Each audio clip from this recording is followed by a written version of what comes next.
الحمدللہ رب العالمین والصلاة والسلام علی حبیبہ محمد وآلہ وصحبہ اجمعین اما بعد اعوذ باللہ من الشیطان الرجیم بسم اللہ الرحمن الرحیم وسارعوا الی مغفرۃ من ربکم وجنات ارضها السماوات والارض اعدت للمتقین اللہم سبحانک لا علم لنا الا ما علمتنا انک انت العلیم الحکیم مولایا صلی وسلم دائما ابدا علی حبیبک من زانت بہ البصر۔ محترم سامعین کرام، السلام علیکم ورحمۃ اللہ وبرکاتہ۔ ارشاد باری تعالیٰ ہے، اور اپنے پروردگار کی بخشش کی طرف اور جنت کی طرف تیزی سے بڑھو، جس کی چوڑائی آسمانوں اور زمین کے برابر ہے، جو پرہیزگاروں کے لیے تیار کی گئی ہے۔ قابل احترام احباب گرامی، اگر آپ غور فرمائیں تو زندگی ایک ایسا سفر ہے کہ رواں دواں ہے۔ کوئی چاہے کہ میں رک جاؤں تو یہ جو زندگی کا سفر ہے یہ رکتا نہیں۔ عمومی زندگی میں ہم سفر کر رہے ہوتے ہیں تو سستانے کے لیے کہیں پڑاؤ کر لیا، کہیں رک گئے، تو جتنی دیر آپ رکتے ہیں آپ سفر میں ہوتے ہیں، لیکن جو سفر طے کر رہے ہوتے ہیں اس میں انقطاع آ جاتا ہے اور وہ رک جاتا ہے۔ لیکن زندگی کا جب آپ زندگی کے پورے سفر کو دیکھیں گے، آپ بیٹھ رہے ہیں یا آپ چلتے رہیں، یہ سفر رکتا نہیں ہے۔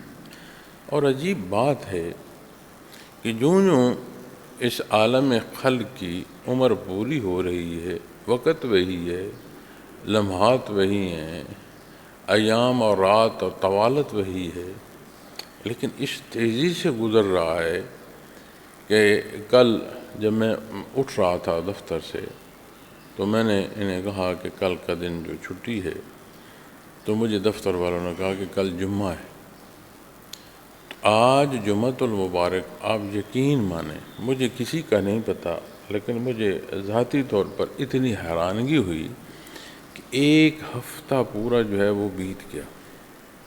اگر آپ بھی غور فرمائیں تو اتنا تیز وقت گزر رہا ہے کہ اس میں کوئی ٹھہراؤ نہیں۔ آپ اسے کہہ سکتے ہیں ہماری مصروفیات ہیں، آپ اسے کہہ سکتے ہیں کہ بے شمار جو ہے اطراف مزاج یا دھیان بٹا ہوا ہے، آپ جو مرضی نام لے لیں، لیکن وقت بہت تیز گزر رہا ہے۔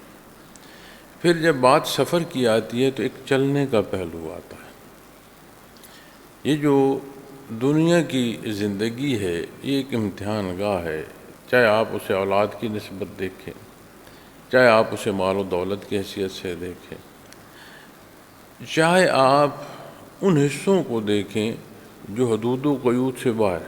اب اولاد کا ہونا، دولت کا ہونا، یہ کوئی غیر شرعی کام نہیں ہے، یہ اللہ کریم کا دستور ہے۔ کسی کے پاس زائد ہے، کسی کے پاس کم ہے، کہیں ہے کہیں نہیں ہے، یہ اس کا نظام ہے۔ ہر کوئی اپنے اس امتحان میں ضرور ہے کہ جہاں ہے، جیسا اس نے رکھا ہے، اس میں اس کی جو اپنے حصہ یا کردار ہے وہ کیا ہے۔ تو جب آپ زندگی کے کل سفر کو دیکھیں گے اور پھر اس آیہ کریمہ سے آپ اپنی زندگی کی راہ کو منور کریں گے تو سمجھ آئے گا کہ یہ تو بڑا قلیل وقت، یہ تو میں نے بات کی آج کل کے وقت کی جیسے گزر رہا۔ لیکن جب آپ قرآن کریم سے دیکھتے ہیں نا قیامت کے دن کی صورتحال، تو اس وقت قرآن فرماتے یہ کہیں گے کہ ہم دنیا میں کتنا کم رہے، پوچھیں گے ایک دوسرے سے، اور قرآن فرماتا ہے کہ کاش تمہیں سمجھ ہوتی تم کتنے کم رہے۔ عمومی دن جب ہے اسے اگر 1000 کے ساتھ یا قیامت کے دن کی طوالت کو 50,000 سال کے ساتھ آپ تقسیم فرمائیں نا دنیا کے ماہ و سال کو، تو حساب لوٹ جائے گا۔ تو جب بات آئے گی کہ اپنے پروردگار، یعنی جس ذات سے تمہاری ہر ضرورت منسوب ہے اس کی طرف دوڑو، یعنی مقدم رکھو، مؤخر نہ کرو، اس تعلق کو مقدم رکھو۔ یہ دنیا کے عوارضات پیش آئیں گی، صحت اور بیماری کی باتیں ہوں گی، ضروریات کی تکمیل اور ان ذرائع جنہیں ہم اسباب کہتے ہیں، ان بے شمار پہلوؤں سے باتیں اور امتحان سامنے آئیں گے۔ لیکن جب مقدم تعلق میں اللہ رکھو گے تو یہ ثانوی حیثیت ہو جائے گی، اولیت تمہاری بندگی کی کیفیت جو نور ایمان سے نصیب ہوتی ہے اسے حاصل ہو۔ تو جب ہر شے سے بالا ہو کر اللہ کی طرف رجوع کر رہے ہوگے تو یہ وہ کیفیت ہوگی جیسے کوئی دوڑ کر اپنے اللہ کی طرف جا رہا ہو، یعنی باقی ہر شے چھوڑ دے، پیچھے کر دے اور پوری قوت سے اس کی طرف یعنی اتباع کو اختیار کرے۔ اس سے جو پچھلی آیہ کریمہ ہے اس میں فرمایا کہ وَأَطِیعُوا اللَّهَ، اور اللہ کی اطاعت کرو۔ پیدائش ہے، موت ہے، صحت ہے، زندگی ہے، آسائش ہے، مفلسی ہے، اپنائیت ہے، بیگانگی ہے، زندگی کے کتنے چہرے ہیں اور کتنے رنگ۔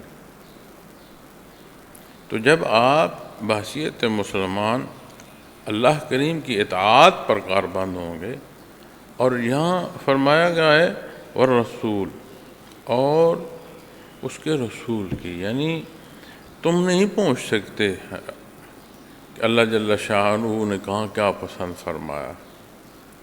یہ ساری شناسائی تمہیں اللہ کے حبیب صلی اللہ علیہ وسلم سے نصیب ہوگی۔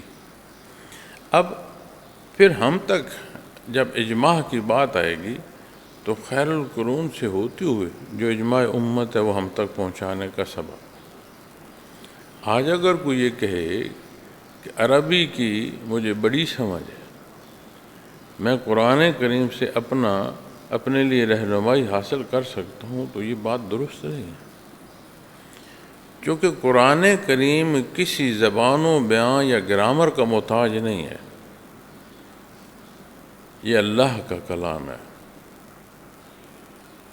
کلام الملوک، ملوک الکلام، بادشاہوں کا جو کلام ہوتا ہے وہ کلاموں میں بھی بادشاہ ہوتا ہے، تو یہ تو اللہ رب العالمین کا کلام۔ جو بھی اسلوب ہوں گے اس کے تحت ہوں گے، اور یہی اصول ہے۔ تو جب آپ اپنی ان تحقیقوں سے نکل کر دیکھیں گے تو بڑی واضح بات ہے، بلا چون و چراں اتباع محمد رسول اللہ صلی اللہ علیہ وسلم، یہ انسان کی معراج ہے، عظمت ہے، یہ مقصد حیات ہے، اور اسی معراج پنہاں ہے وَسَارِعُوا إِلَىٰ مَغْفِرَةٍ مِّن رَبِّكُمْ، اپنے پروردگار کی طرف دوڑنا۔ اب یہاں مغفرہ، بخشش بیان فرمائی ہے۔ اب بخشش میں آپ وہ کمزوریاں، غلطیاں جو ہم سے سرزد ہوتی ہیں، بتقاضائے بشریت بے شمار کمزور پہلو ہیں، تو اللہ معاف فرما، ہم تو اتنے کمزور ہیں کہ غلطیاں اور گناہ ہماری عادات ہو چکی ہیں۔ جب غلطیاں اور گناہ عادات ہو جائیں تو اسے بتقاضائے بشریت نہیں کہتے، اسے مزاج کہتے ہیں کہ تمہارا مزاج ہی ایسا ہو۔ اور مزاج ایسے نہیں ہو جاتا، اس کے پیچھے ایک لگاتار عمل ہوتا ہے غلطی کا۔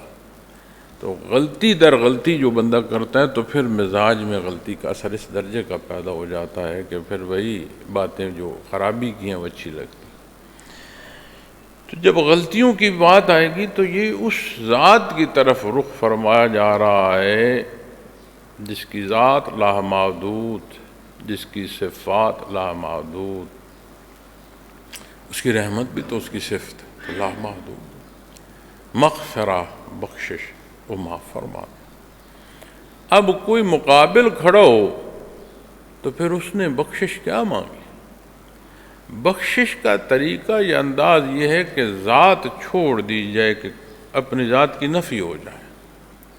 جب ذات کی نفی ہوگی تو پھر بات آئے گی دوسری ذات کی نسبت، پھر یہاں تو بات ہی رب العالمین کی ہے۔ رب ہر پہلو سے ہم مجبور ہیں، ہماری ضروریات ہیں، اور وہ بے نیاز ہے، وہ مشروط نہیں عطا فرما رہا کہ مجھے سجدہ کرو گے تو رزق دے گا۔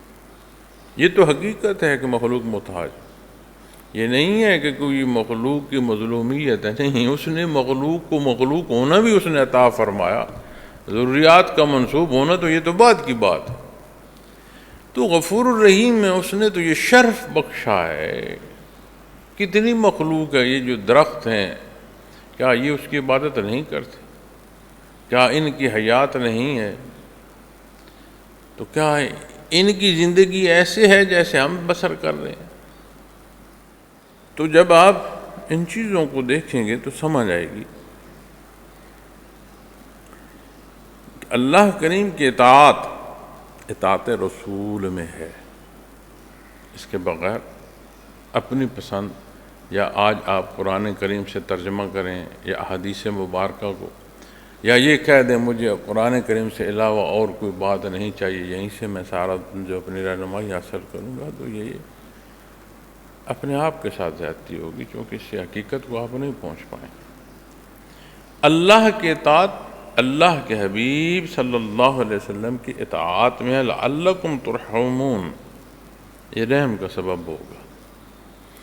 اب یہاں جب بات آتی ہے نا لعلکم ترحمون، یہ اطاعت کے ساتھ بیان فرمایا گیا ہے، اور بخشش یعنی مغفرہ کی طرف جاؤ، من ربکم، اپنے رب جو تمہاری ہر ضرورت پوری فرماتا ہے۔ تو دو باتیں بڑی واضح ہوتی ہیں کہ جہاں اطاعت کلی کی بھی بات ہے، وہاں بھی اس اطاعت کے بعد تم پر رحم کیا جائے گا۔ یہ نہیں ہے کہ اس اطاعت کے بدلے تم نے جنت خرید لی یا آخرت خرید لی، یہ نہیں ہے۔ قرض سے نہیں نکل سکتے، چاہے جائے کہ تم کہو کہ میں نے افزانہ دے دیا۔ مقروض رہتے ہوئے افزانہ کیسے؟ تو سوائے اس کی رحمت کے، اس کے کرم کے، اس کے احسان کے اور کوئی پہلو نہیں ہے۔ تو جب اس کی ذات کی طرف بات آئے گی، بخشش کی بات آئے گی، تو یقیناً یہاں غلطیاں اور گناہوں کی بخشش کا بھی سماں ہے، اور ٹوٹے پھوٹے سجدے لے کر جو اس کے حضور ہم پیش ہوں، اس سے بھی وہ درگزر فرمانے والی ذات ہے۔ اور بخشش یقیناً اس کی رحمت اور اس کے کرم سے ہے۔ اور جہاں بھی ضروریات وہی پوری فرماتا ہے، من ربکم، اپنے رب کی بخشش جو ہے اس کی طرف جانا ہے۔ تو یہاں بھی ضروریات وہی پوری فرماتا ہے، اور جب جہان بدل جائے گا، جہان فانی ہے، عارضی جہان ہے، دنیا ہے، خلق ہے، جب اخروی حیات کی بات آئے گی تو یہیں سے زندگی کروٹ لے لیتی ہے جب بندہ برزخ میں اترتا ہے۔ لیکن جب آپ آخرت کی طرف دیکھیں گے تو آخرت کو اگر آپ دنیا اور آخرت کا موازنہ کریں تو آخرت اصل ہوگی اور دنیا پرچھائی یا سایہ کہلائے گی۔ اصل قائم رہتی ہے، سایہ ڈھلتا ہے، سائے پر اثر پیدا ہوتا ہے، وہ ڈھلتا ہے، ختم ہو جاتا ہے، پیدا ہوتا ہے، پھر ڈھلتا ہے، ختم ہو جاتا ہے۔ اصل جس کا سایہ وہ قائم رہتا ہے۔ تو اسی طرح جب اخروی حیات کو دیکھیں گے تو آخرت کی نسبت دنیا میں یہی مثال ہے کہ دنیا کی زندگی ایک سایہ ہے، یہ ڈھل جائے گی۔ آخرت وہ حقیقت ہے جو ہمیشہ کی ہے، جس نے ہمیشہ رہنا ہے۔ تو جب ہمیشگی کی زندگی کی طرف جانے کی بات آئے گی تب بھی عطا شان ربوبیت ہی سے ہے، تب بھی اللہ ہی نے عطا فرمانا ہے۔ وہ جو ہمارا رب ہے نہ صرف ہمارا جہانوں کا پالن ہار ہے، یہ اس کی شان ہے۔ تو اخروی حیات کی جب بات آئے گی تو وہاں بھی اسی نے عطا فرمانی ہے، وجنات، اور جنت کی طرف، یعنی مغفرت کی طرف بڑھو، اور مغفرت سے تمہیں وہ یعنی وہ بخشش جس سے انعام، اکرام، یا جنہیں اس نے بخشا ان کے رہنا کا جو مقام، جنہ، اہل جنہ ہو جاؤ گے۔ جنت کے باشوں میں سے ہو جاؤ گے۔ اور جب جنت کی بات آتی ہے تو قرآن کریم کی آیہ کریمہ کا مفہوم ہے کہ تصور نہیں کیا جا سکتا۔ اللہ قرآن کریم نے دنیا کے پھلوں، ان کے ذائقوں، ان کی مماثلت اور یہاں تک بھی بیان فرمایا ہے کہ آخرت میں جب انہیں پھل دیا جائے گا تو وہ کہیں گے کہ اس طرح کا ملتا جلتا پھل تو ہم نے کھایا ہے، لیکن جب کھائیں گے تو سمجھ آئے گی کہ یہ ویسا نہیں ہے، اس کی لذت اپنی ہے، اس کی مٹھاس اپنی ہے۔ چونکہ دنیا تو فانی ہے، ہر عمل جو ہے وہ آپ کو فنا کی طرف لے جاتا ہے۔ ذائقہ بڑی خوبصورت شاید لوگ اس زبان کے ذائقے کے پیچھے زندگیاں تباہ کر دیتے ہیں، لیکن دوسرا نوالا جو ہے اس کا ذائقہ پہلے سے کم تر ہو جاتا ہے۔ کیوں؟ ہر عمل فنا کی طرف ہے۔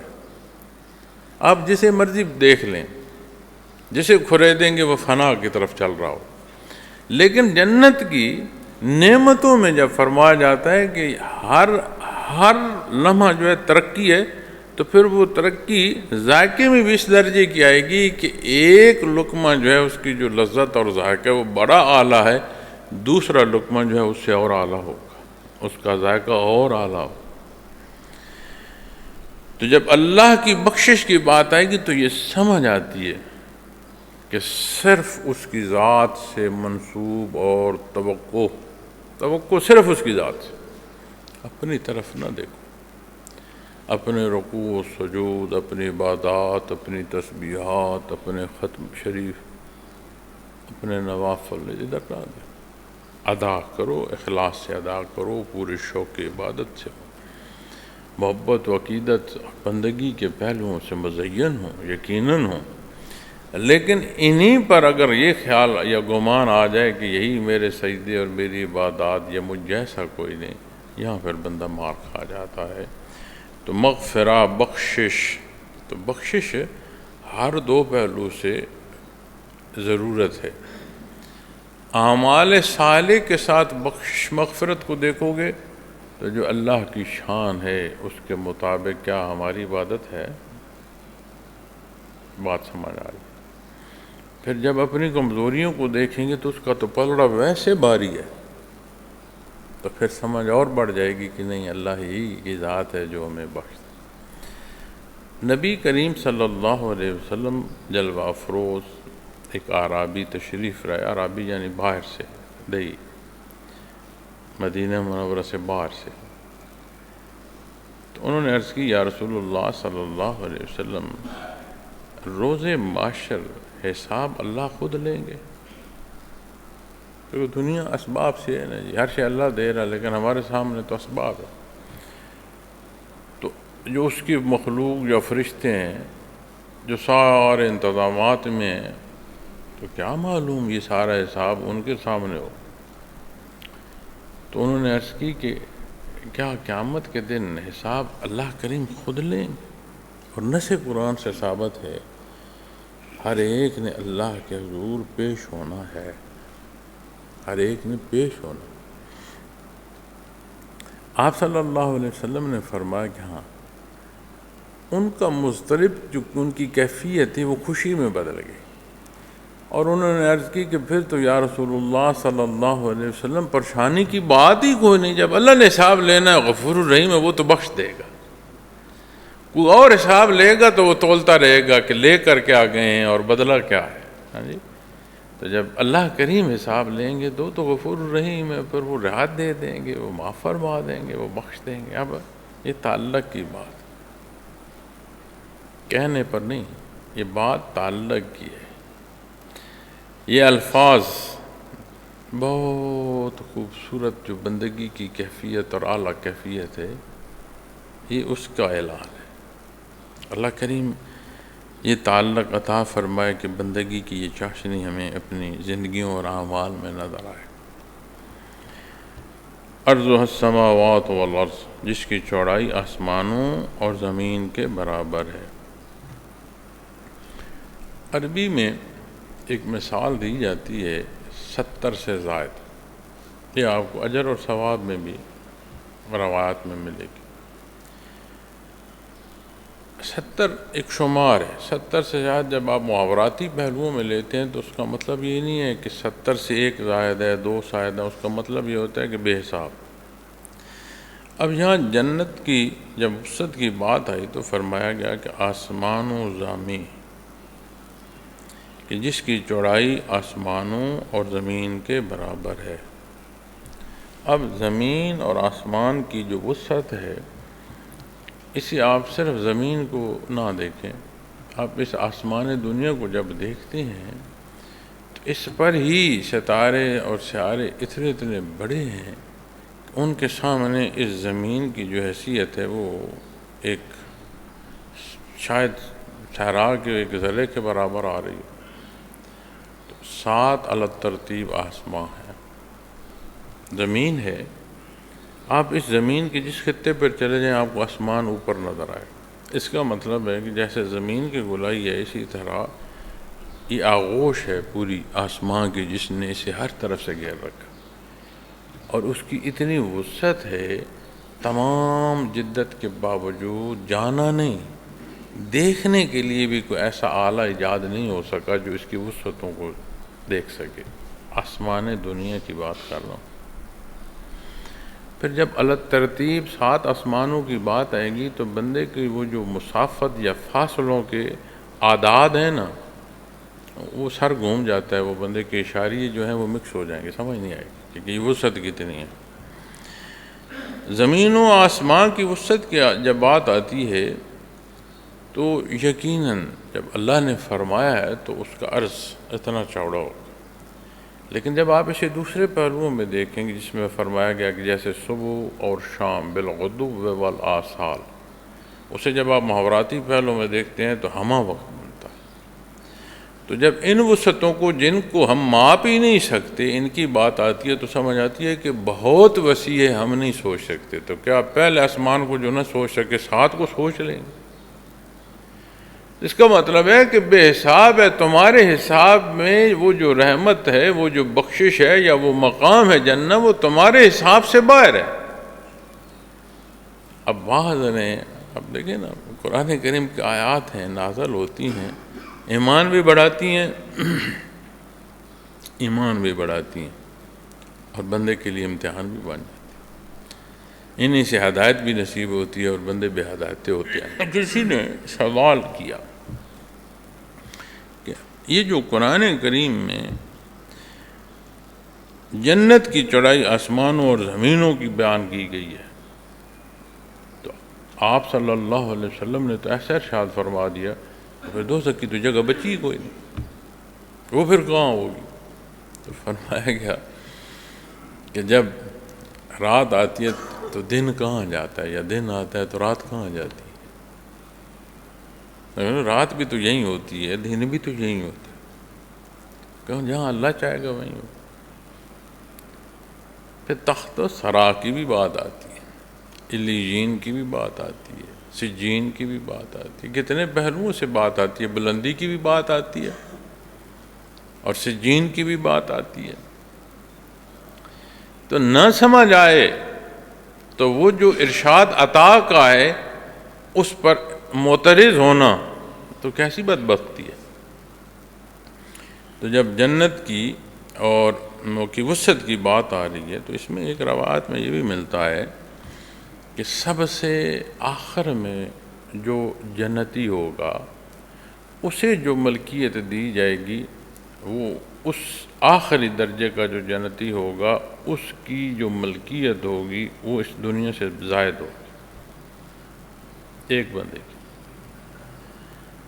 ہم وہ باتیں واطیع اللہ والرسول بڑی واضح قرآن کریم سامنے ہے، ہر حصہ ایمان بڑا واضح بیان فرمایا گیا، شرائط ایمان، عبادات بڑی تحقیق موجود ہے، مستحبات تک چلے جائیں، آپ معاملات پر آئیں، علت و حرمت کا پہلو لے لیں، کمی و بیشی کے حصے سے دیکھیں، بالعموم بالخصوص پہلوؤں سے دیکھیں، کوئی ایک رتی کی جنبش نہیں، وہ جہاں حکم دیا گیا عمل کرنے کا اسے عمل نہیں کرنا، متشابہات پر جا کر محکم احکام جو ہیں ان پر بھی اعتراض کرنا، تو پھر یہ بدبختی نہیں ہے تو اور کیا ہے؟ یہ نتیجہ ہے۔ کس پر نتیجہ ہے اسے چھوڑ دو اور نتائج پر بحث کرو تو یہ تو اندھا بند ہی ہوا نا۔ لیکن اللہ کریم فرما رہے ہیں مؤخر کرو ہر شے کو، مقدم کرو تعلق میں اللہ اور اس کی بخشش اور اس کی جنت اور انعام کو، یہی تمہاری اصل کامیابی ہے۔ لعلکم ترحمون، تاکہ تم پر رحم کیا جائے۔ وعدت للمتقین، پرہیزگاروں کے لیے تیار کی گئی ہے۔ اب پرہیزگاری ایک کیفیت ہے، ایک حال ہے،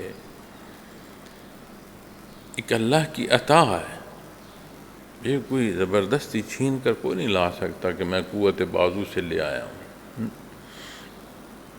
یہی قرآن کریم کی آیات ہے، اور قرآن ہی فرماتا ہے کہ شان نزول سے بعد ایسی ہستیاں جن کے ایمان بڑھ جاتے ہیں، اور بعد ایسے بدبخت ہیں کہ جو اس پر اعتراض کرتے ہیں۔ قرآن کریم کی آیات انہیں کا مفہوم عرض کر رہا ہوں۔ تو محترم سامعین کرام، متقی ایک کیفیت ہے، اور قرآن ہدی للمتقین، وہ راستہ ہے جو متقین کا ہے، یعنی اس پر عمل کرنا، آپ صلی اللہ علیہ وسلم کی اطاعت، اللہ کی اطاعت کے اصول اور ضابطے۔ اطاعت ہے کیا؟ قرآن کریم، یہ ساری بات سامنے۔ اب آپ اس آیہ کریمہ کو اور اس سے پچھلی آیہ کریمہ کو، اس کو اگر آپ ملائیں، اس موضوع کو پورے کو، اس رکوع کی ابتدا سے، تو ایک حصے پہلے حصے میں فرمایا گیا وَاتَّقُوا النَّارَ الَّتِي أُعِدَّتْ لِلْكَافِرِينَ، اور اس آگ سے ڈرو جو کافروں کے لیے تیار کی گئی ہے۔ اب اس سے پہلے یا ایھا الذین آمنوا لا تأکلوا الربا، سود سے منع فرمایا گیا۔ یہ جو سود کی بڑھوتیاں ہیں وہ بیان فرمایا گیا ہے، اے ایمان والو، یعنی ایمان، لا تأکلوا الربا۔ جب لا تأکلوا الربا تو مقابل سود آ گیا۔ اب آگ فرمایا گیا ہے کہ یہ جو آگ ہے یہ کافروں کے لیے بنائی گئی ہے۔ مخاطب مسلمانوں کو فرمایا جا رہا ہے سود سے چھوڑ دو، یعنی سود نہیں چھوڑو گے تو اس آگ کی ایندھن بنو گے، اس آگ میں نہیں۔ تمہارا مقام کیا ہے؟ وَأَطِیعُوا اللَّهَ وَالرَّسُولَ، تمہارا مقام یہ ہے، تمہیں جو حکم دیا گیا وہ اللہ اور اس کے حبیب صلی اللہ علیہ وسلم کی اطاعت ہے۔ اس راستے پر چلو گے تو صاحب ایمان کے لیے اللہ نے کیا اختیار کر رکھا ہے؟ عدت للمتقین، کیا؟ جنت۔ کون سی جنت؟ جس کی وسعت کو تم نہیں سمجھ سکتے۔ آسمانوں اور زمین کا جو عرض ہے، جنت کا ایک عرض، یعنی تم اس کی وسعت کو نہیں سمجھ سکتے۔ کس کے لیے تیار ہے؟ متقین کے لیے۔ متقین کون ہے؟ صاحب ایمان ہے، جنہیں ایمان نصیب ہوا، جنہیں عمل صالح نصیب، آمنوا الصالحات، یہ بنیاد۔ تو پہلے حصے کا جہاں فرمایا گیا سود کا، اور وہاں اس کو منع فرمایا گیا، لیکن جو اس پر چلے گا عدت للکافرین، تو وہ جو نتیجہ کفر کا ہے اس میں بھگتے گا۔ اللہ اور اس کے حبیب کے مقابل جو آئے گا تو وہ گناہگاری سے آگے چلا جائے گا۔ یہ ایسی بد نصیبی ہے کہ اس پر قائم رہنا بے ایمان کر دے گا۔ تو جب بے ایمان کر دے گا تو پھر تو ہمیشہ کی دوزخ میں چلا جائے گا، جلتا رہے گا۔ تو جب بات صاحب ایمان کی، بندے مومن کی، یا ایھا الذین آمنوا، جسے یہ شرف نصیب ہے، تو اس کے لیے تو اللہ کریم نے فرمایا کہ یہ جو جنت کا نتیجہ عدت للمتقین، پروردگار عالم نے تمہارے لیے تیار کی ہے، صاحب ایمان کے لیے تیار کی ہے۔ اب متقی پر جب آپ آؤ گے تو قرآن نے فرمایا ہدی للمتقین، سمجھ آتی ہے کہ دین اسلام پر جب عمل بندہ شروع کرتا ہے تو وہ جو متقی کی حدود ہیں اس میں داخل ہو جاتا ہے۔ کس درجے کا تقویٰ ہے، کتنی عبادات ہیں، کتنی محنت ہے، کتنا مجاہدہ ہے، کتنی احتیاط ہے۔ یہ جو شعبہ تصوف ہے نا، اس میں جو صوفی کی کیفیات ہیں اس کے دیکھنے، سننے، چکھنے اور مسافت کہاں سے اس نے سفر کیا، کن میں سفر، اس کا اثر پیدا ہو جاتا۔ بڑے حضرت جی رحمۃ اللہ تعالی علیہ فرمایا کرتے تھے کہ اگر بازار سے کوئی چیز لو تو اسے فوراً نہ کھاؤ، اسے لا کر رکھ دو گھر، کچھ وقت پڑی رہے اس کے بعد استعمال کرو۔ اور ساتھ پتہ کیا فرماتے تھے، ان پر حسرت زدہ نظریں پڑتی ہیں۔ کتنے لوگ ہیں جو بیچارے خرید نہیں سکیں گے، تو جب وہ بازار سے گزرتے ہیں تو وہ دیکھتے تو ہیں، تو ان کی وہ جو حسرت ہے اس کا اتنا اثر پاتا۔ پھر آپ غور فرمائیں، پورے شوق ذوق، اللہ توفیق دے کہ نماز کی ادائیگی ہو۔ یہ جو آج ہماری گفتگو ہوتی ہے، موضوع ہوتا ہے کہ اپنا عمل نہیں دیکھنا، جہان سارے پر ہم نے گفتگو کرنی ہے۔ نماز کی ادائیگی اگر شوق سے نصیب ہو تو آپ ایک ایمان کی کیفیت لے کر نکل رہے ہوں گے مسجد سے۔ آپ 10 منٹ 15 منٹ جو وہ محفل میں بیٹھ کر بات کرتے ہیں، وہاں اس بات کے بعد اپنا جائزہ لیے گا، لگے گا آپ کو، آپ محسوس کریں گے کہ دل تو خالی ہو گیا، بے کیف ہو جائیں گے۔ کیوں؟ وہ جو گفتگو کر رہے ہیں، جنہیں مخاطب کر رہے وہ روبرو ہیں نہیں، تم جانتے نہیں ہو، تو وہ پھر کیا ہو؟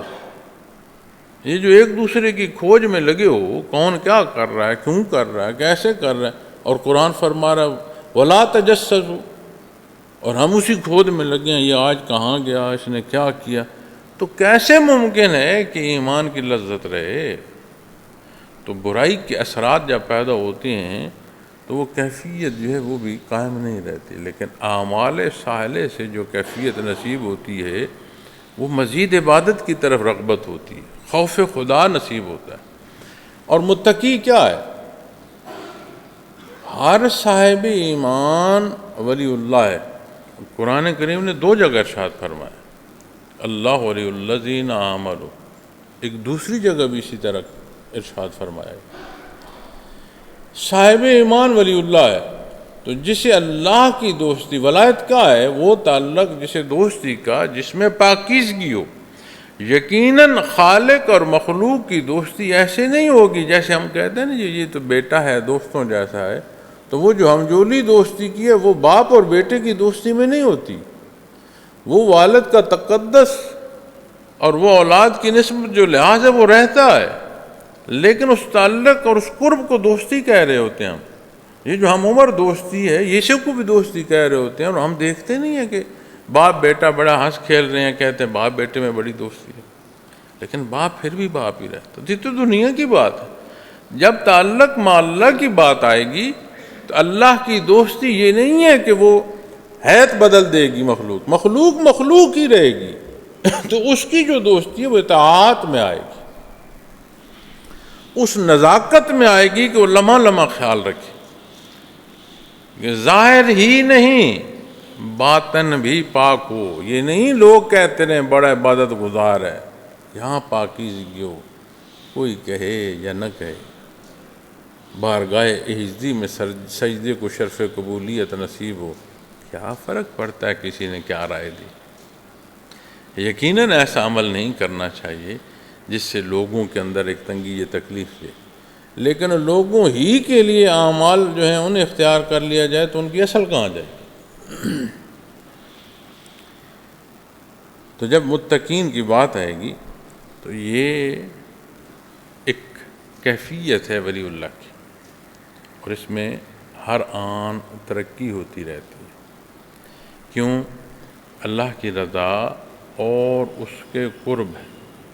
جب اس کے قرب اور رضا کی بات آتی ہے تو یہ اللہ کی رحمت ہے، اور اللہ کی رحمت دنیا میں ترقی کی تو میں آپ کو عرض کرتا ہوں، اہل جنت ہر آن ترقی رہیں گے، ترقی میں رہیں گے، ترقی پذیر ہوں گے۔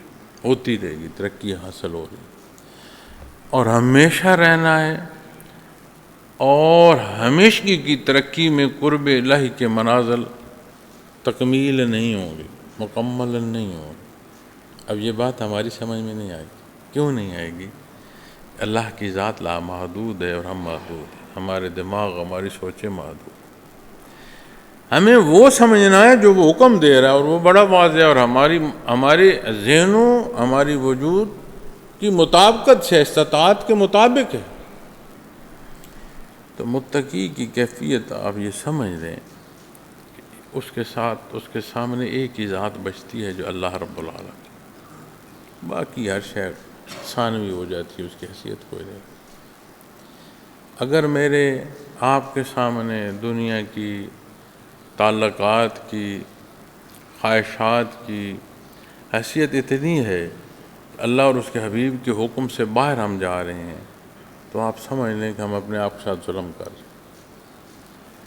اور اگر یہی ضروریات، یہی چاہتے ہیں، یہی پسند ہم رد کر دیتے ہیں اور فیصلہ وہ کرتے ہیں جس کا قرآن فرما رہا ہے، جس کی رہنمائی نبی کریم صلی اللہ علیہ وسلم نے فرمائی ہے، تو آپ کا راستہ متقی کا ہے، تقویٰ کا ہے۔ یہ صرف کہنے سننے کی بات نہیں ہے، ایک کیفیت اور حال ہے۔ اب ہم اسی زندگی، اسی معاشرے میں رہتے ہیں، بڑے قلیل، اب تو شاید ملتا کوئی نہیں کہ جسے دیکھ کر یا جس کے ساتھ رہ کر یا جس سے معاہدہ کر کے یہ کہا جائے کہ ہاں جو طے ہو رہا ہے ویسے ہی ہوگا۔ آزما لیں، سوچ لیں، عزیزداری کو سوچ لیں، دوستوں کو سوچ لیں، تعلق داروں کو سوچ لیں۔ کتنے لوگ ہیں جن پر ہم یہ سوچیں کہ ہاں نہیں، آنکھ بند کر کے اعتماد کر سکتے ہیں، بندے کا شریر نہیں لرز جاتا؟ تو کیا دعوی ایمانی اتنا کمزور ہو گیا ہمارا کہ ہم پر اعتماد نہیں کیا جا سکتا؟ یہ سوچنے کی چیزیں ہیں۔ جب آپ ان چیزوں، ان باریکیوں کو سوچیں گے تو یہ جو جھمیلہ ہے نا، دن آیا جی رات ہوگی، رات آیا جی دن ہوگی، دن آیا جی رات ہوگی، یہ ماہ دن رات نہیں ہے، یہ زندگی گزر رہی ہے، ہوش میں آ جائیں گے، ورنہ تو یہ جھمیلہ ہی نہیں ختم ہوگا۔ آج یہ رہ گیا، آج وہ رہ گیا، آج یہ پورا کرنا ہے، آج اسے فتح کرنا ہے، آج میں نے یہ منوانا ہے۔ اگر تاریخ میں یا اپنی حیات میں کوئی یہ ملے کہ میں نے منوا لیا تو مجھے بھی بتائیے گا، کیونکہ اصل جو کامیابی ہے وہ ذات کی نفی میں ہے۔ کبر اللہ کو نہیں پسند، اور متقی کی کیفیت جو ہے، کبر اس کے مخالف آتا ہے، اس کے نا مقابل آتا ہے، مترادف نہیں ہے یہ کیفیت۔ عدت للمتقین، اللہ کریم نے اچھا صلہ، اعلیٰ صلہ جسے تم سوچ نہیں سکتے، وہ متقین کے لیے تیار کر رکھا ہے۔ اللہ رب العالمین ہماری غلطیاں اور گناہ معاف فرمائے۔ اللہ کریم نے عید کی خوشیاں عطا فرمائیں، اہل و عیال کے ساتھ عطا فرمائیں۔ اللہ کریم شکر کی توفیق عطا فرمائے۔ کتنے ہمارے ایسے بہن بھائی ہوں گے جن کے یہ وقت تکلیف میں گزرے ہوں گے، امتحان میں گزرے ہوں گے، اللہ ان کے لیے آسانیاں فرمائے۔ اللہ کریم ہمیں توفیق بخشے کہ ہم ذات سے نکل کر اللہ اور اس کے حبیب صلی اللہ علیہ وسلم کے اتباع میں خالص داخل ہوں۔ اللہ پاک میرا اور آپ کا حامی و ناصر ہو۔ وآخر دعوانا الحمدللہ۔